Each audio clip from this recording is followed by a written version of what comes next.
Bienvenidos a un nuevo episodio de nuestro podcast donde hablamos sobre temas esenciales para la construcción de proyectos exitosos.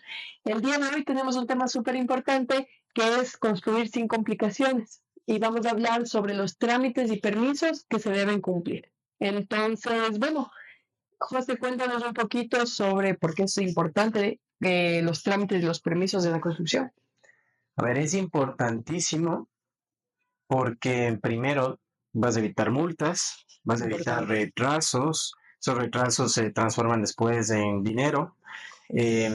También es importante porque vas a cumplir con toda la parte legal, normativa de construcción, ordenanzas, etcétera, etcétera. Correcto.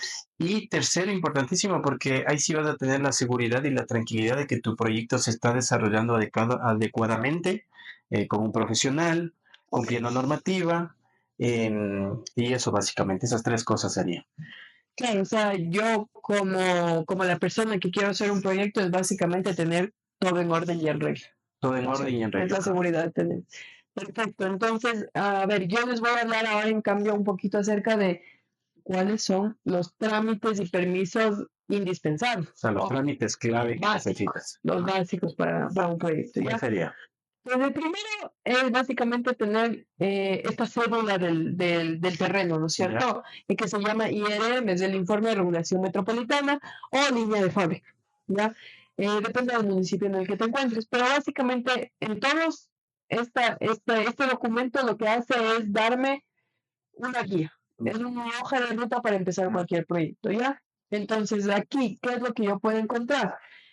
Primero, el área del terreno, el nombre del propietario, puedo encontrar cuántos pisos puedo construir, cuántos metros puedo construir, cuál es el tipo de construcción que yo puedo hacer en mi predio y cuáles son los requisitos que yo debo cumplir o trámites adicionales para mi terreno ya en específico. Entonces, por eso es importante, el primer trámite que hagamos es sacar el IRM o línea de fábrica. Ya.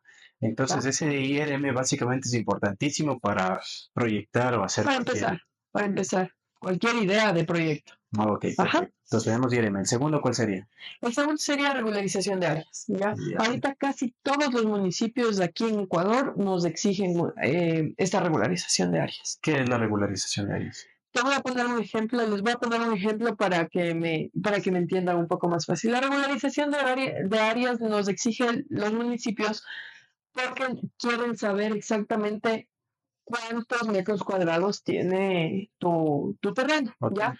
¿Por qué? Porque suele haber una variación, ¿no es cierto?, entre los metros cuadrados que constan en la escritura. O sea, cuando ustedes van a comprar un terreno, les dicen, yo les vendo 20 metros cuadrados, ¿ya?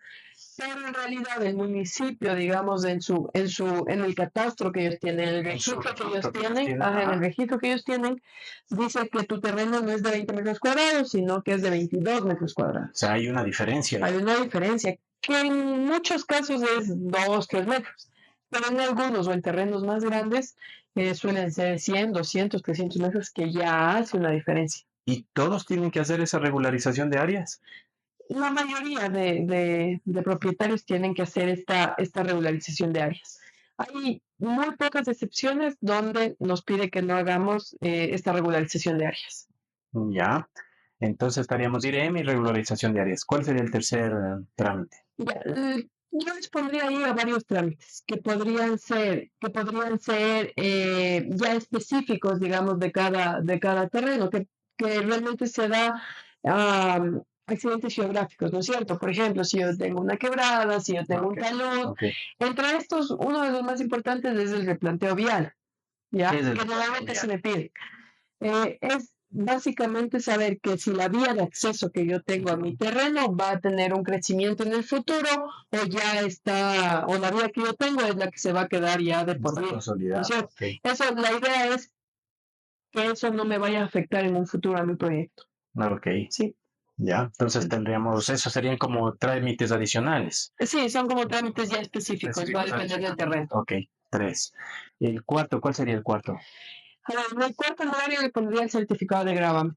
Ya. Ya, el certificado de gravámenes básicamente nos cuenta el historial de un terreno, ¿no es Ok. cierto? Si es que es una compra-venta, si es que es una donación, cuántos dueños ha tenido, Ok. si es que tiene algún impedimento, por ejemplo, una hipoteca Ok.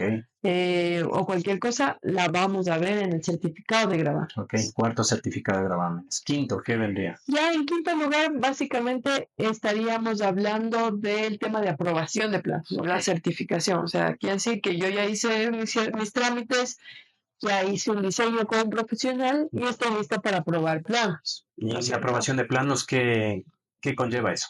A ver, la aprobación de planos más o menos te puede durar unos 15, 20 días. Va a depender del municipio y del tipo de proyecto que estemos haciendo. Ya. ¿Ya? Pero hay dos etapas. Ok. La primera etapa, que es la aprobación de arquitectura, Ujú. en la que obviamente aprobamos el diseño arquitectónico únicamente. Y la segunda etapa, ya con esta aprobación de arquitectura, aprobamos todo lo que son ingenierías, que ya vienen ingeniería estructural, hidrosanitaria, eléctrica Ok. y algunas específicas, por ejemplo, bomberos, Ok. que me pueden pedir en ciertos casos, Ciertos proyectos. en ciertos proyectos. Ok. Ajá. Entonces ese sería como el siguiente ya permiso, digamos, hablando Ok. de esto. Ajá. Entonces, una vez realizado este permiso o certificación, ¿cuál sería el siguiente? El siguiente paso ya sería la licencia de construcción o permiso de construcción, Ya. ¿sí? Entonces, a ver, no, me estaba olvidando. Antes de eso sería súper bueno, o sea, para ponerle cronológicamente, el tema de solicitud de medidores de servicios básicos. Ya, Ok. antes de empezar, hablando cronológicamente para no perder el tiempo, digámoslo así, ¿ya? Entonces sería solicitud de medidores de servicios básicos, tomando en cuenta que estos también tienen un tiempo de programación, ¿no es cierto? No es que yo pido hoy y mañana me van a iniciar Claro, la se medida. demora un tiempo hasta que Sí, la empresa programe sí, depende. la Ajá. colocación De del que plan. tenga los recursos, de que tenga todo esto. Entonces, es importante solicitarlos ahí. Entonces, con los servicios básicos, ahí sí podemos pedir la licencia de construcción. Claro. Ahora, los servicios básicos también los dejo para pedir luego de las aprobaciones, porque para pedir servicios básicos también me dice, a ver, pero si usted quiere agua, ¿para qué quiere agua? Entonces yo le digo, yo quiero agua porque voy a construir este proyecto. Ah, ok. Sí. Ok. Entonces es como justificar el por qué yo estoy pidiendo un medidor de agua en mi terreno. Ok, por eso, claro, es preferible tener certificado el proyecto aprobado y ahí pides el servicio básico. Exacto. Ok, Exacto. entonces ahí sí vamos a la licencia de Y de construcción. ahí sí yo empiezo mi licencia de construcción. Entonces, básicamente la licencia de construcción se solicita en el municipio Ya, con documentos del propietario ya, y planos aprobados nuevamente. ok. ¿Ya? Entonces ellos me dicen, ok, usted cumple con todo, ya se le certifican los planos, listo, empieza su construcción. Ahora, una vez hecho esto en el municipio, ya tengo que ir a la AMC, ¿no es cierto? Ok. Que es la Agencia Metropolitana de ¿Y Control. qué se debe hacer ahí? Ya, en la Agencia Metropolitana de Control yo tengo que decirles, voy a empezar mi obra. ¿Por qué? Porque cuando yo saco una licencia de construcción, yo tengo un tiempo, ¿no es cierto?, para empezar la construcción, que normalmente es de un año. O sea, solo para empezar. Solo para empezar, no para terminar. Para Ok. terminar yo tengo otro plazo. O sea, tú sacas tu licencia de construcción y tienes un año para empezar y Ajá. tienes que notificar que ¿Cuándo yo voy a ¿cuándo empezar? vas a empezar? Ajá, para que ellos sepan que yo cumplí con el plazo. Ok, perfecto. ¿Ya? Entonces, se da inicio de obra, pero esto ya es en la Agencia Metropolitana de Control. Ok. Entonces, yo voy, aviso que empiezo mi obra, presento mis planos, presento mi licencia de construcción y listo. Estoy lista para iniciar una obra. Entonces inicias, desarrollas el proyecto y al final del proyecto tienes que hacer alguna otra cosa Sí, más. así como notifiqué que voy a empezar, debo notificar que terminé. Es como cerrar el círculo, ¿no es cierto? Es cerrar el proceso Ok. que yo tengo. Y una vez que yo doy por terminado mi proceso de construcción, ellos me dan un permiso de habitabilidad. Que ese sería el último trámite. Ese es el último trámite. El permiso de habitabilidad lo que me dice es, como dicen las palabras, dicen que mi proyecto es habitable, ¿no es Ya. cierto? Y que la gente ya puede vivir ahí, Ok. ¿ya? Entonces, este permiso es prácticamente nos garantiza que cumplimos con norma, que cumplimos con toda la ley y que cumplimos con todo el proceso de una construcción. ¿Por qué sería importante este permiso? Es importante más que todo cuando nosotros queremos vender, por ejemplo, una casa con una hipoteca o con un préstamo bancario. Ahí me van a exigir que yo tenga esto. Además, que mi permiso de habitabilidad lo que hace es que yo puedas constar en el registro de la propiedad, hacer constar en el registro de la propiedad que en mi terreno hay una construcción y que tiene un valor, ¿no es cierto? Porque si no, lo que podría en el registro de la propiedad va a constar que yo tengo un terreno y que el terreno cuesta tanto, ¿no es cierto? Pero no va a constar, que tengo una casa con este valor. Ya. Entonces, sí. O sea, sería importante eso para un futuro hacer algún Un préstamo, venderla. venderla. Ajá. Ok. Más que todo para tener la seguridad de que está todo en ley, que está en todo en regla. Ajá. Ah, ya, perfecto, perfecto. Sí, eso sería. Entonces tenemos varios trámites hay que hacer.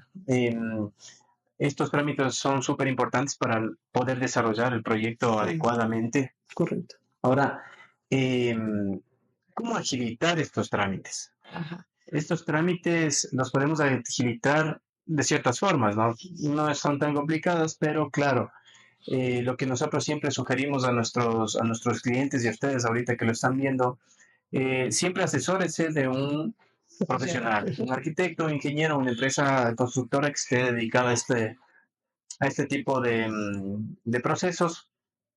Y también importantísimo tener toda la documentación lista, ¿no? O sea, pagos de impuestos y todo ese tipo de cosas para poder sacar todos los documentos que se van a ir solicitando. Correcto. También es importante mencionar, hay personas, hay gestores que se dedican a hacer trámites, también es importante, ellos agilitan también estos procesos. Entonces, claro, o sea, es que si bien es cierto, de todos los trámites que yo hablé, muchos sí requieren del profesional que realice el proyecto. Hay muchos, como tú dices, que se puede hacer con un gestor para poder ir como avanzando y adelantando. claro, chévere. Bueno, finalmente yo creo que vamos a hacer una pequeña conclusión sobre esto. Sí, yo quisiera hablar un poco de errores, solo como para que, finalizar. antes de finalizar, yo quisiera comentarles como tres errores como súper comunes que tiene la gente, al menos cuando llegan a nosotros, ¿no es cierto? Que obviamente es por desconocimiento. Entonces, el primero es justo lo que hablábamos, no fijarse en el uso de suelos que tiene su terreno, que es básicamente revisar que el terreno esté habilitado para el tipo de construcción que ustedes quieren hacer. O sea, que a mí en mi terreno me permitan hacer, si yo quiero hacer una casa, si yo quiero hacer oficinas, un comercio, un edificio, lo que sea, que mi terreno me permita hacer esto, ¿no es cierto? Muchas personas no revisan y dicen, no, yo quiero empezar a hacer, y claro, te haces la idea de un proyecto que luego no es factible. ¿Y cómo se ve eso? En el IRM. IRM o línea de fábrica, ahí podemos revisar si es que el uso de suelos es compatible con el proyecto que yo quiero hacer. Entonces es importantísimo para los que estén por comprar un terreno o los que estén pensando en hacer una inversión o algo por el estilo, soliciten primero el IRM. Ajá. Ahora me acuerdo también, hablando de esto, algo también importantísimo. Tal vez la gente lo pasa por alto, pero tal vez la gente que está pensando en invertir. El IRM es importantísimo, por lo que tú acabas de decir, pero yo le pondría ahí un segundo, tal vez. No como trámite, pero tal vez hacer un estudio de suelos. Sí. ¿Por qué? Porque resulta que a veces, por un ejemplo, hay un terreno, ha sido un relleno, quieres implantar el proyecto, haces estudio de suelos y resulta que el costo se te subió porque ha sido un relleno y ha sido un suelo no adecuado. Sí, se te puede subir los costos y hay también, o sea, yo creo que hay muchas cosas que el estudio de suelos, que yo creo que vamos a hablar en otro episodio de este tema de topografía y estudio de suelos y la importancia de esto, que no todos los profesionales lo hacen porque no es un requisito obligatorio para todo esto. Entonces, ahí viene como el asesorarte de un profesional que realmente se preocupe por ti y porque tu proyecto sea exitoso. Ok, bueno, pero eso creo que sería Sí, tema para un siguiente. sí, De todas formas, quedamos con que el primer error común sería no ver el uso de no ver el suelos. uso del suelo que está en el IRM. Ajá. El Se- segundo error común es de lo que hemos estado hablando, dejar los trámites para el final. ¿Por qué? Porque hay muchos trámites, como les decía, que pueden demorarse. O sea, pueden demorarse y tomar un buen tiempo. Hay que considerar este tiempo, ¿no? Más o menos qué tiempo se consideraría para todos estos trámites. O sea, hablamos de que más o menos en general los trámites nos dan unos 15 días, ya, pongámosles como lentos, ya. Pero hay algunos trámites que sí demoran 2 meses, 3 meses. Okay. O depende de la agilidad de un poco del municipio en el que esté. Entonces es preferible planificarlo y hacerlo eso Exacto. de inicio. Ajá, no dejar para el final porque puede darte ahí algunos sustos un poco y retrasarte los tiempos más Claro. que todo. Porque uno cuando empieza un proyecto tiene una planificación de un tiempo Claro. y a veces quieren la casa para Navidad y luego no sale en Navidad, sale en Carnaval. Entonces pasa esas cosas, ¿ya? Entonces por eso sí es importante el tema de Ya, planificar con tiempo los trámites. ya. ¿Y el tercero? Y los permisos. O sea, yo creo que esa sí es una recomendación y casi Sacar como una permiso de obligación, construcción. sacar todos los permisos y no empezar un proyecto sin permisos. ¿Por qué? Porque además de que nos puede traer retrasos, también nos puede traer multas Ya. y nos puede traer pérdidas económicas. Entonces, para mí esos son 3 errores súper comunes que tienen las personas, más que todas las personas que construyen sin profesionales a cargo. Claro. Entonces, yo les recomiendo eso. Chévere. Entonces, finalizando ya, ahora sí, para concluir, les recomendamos nosotros que siempre empiecen con todo lo que es trámites municipales, evítense multas, evítense retrasos, evítese malos ratos, ¿sí? Que puede causar esto algunos malos ratos, ¿no? También les solicitamos o les sugerimos, ródense o siempre busquen un profesional, una empresa que se dedique a esto y planifíquelo. Siempre tómenlo en cuenta que la planificación es importante y tomar en cuenta todo lo que son trámites y permisos les va a ayudar para evitarse muchísimos dolores de cabeza. Perfecto, entonces yo creo que con eso cerramos. Muchas gracias por escucharnos y no olviden suscribirse para seguir teniendo más información sobre cómo tener proyectos exitosos. Si tienen alguna consulta sobre este tema o algún otro tema que quisieran que hablemos, escríbanos en los comentarios aquí abajo y hasta una próxima. Chao. Chao.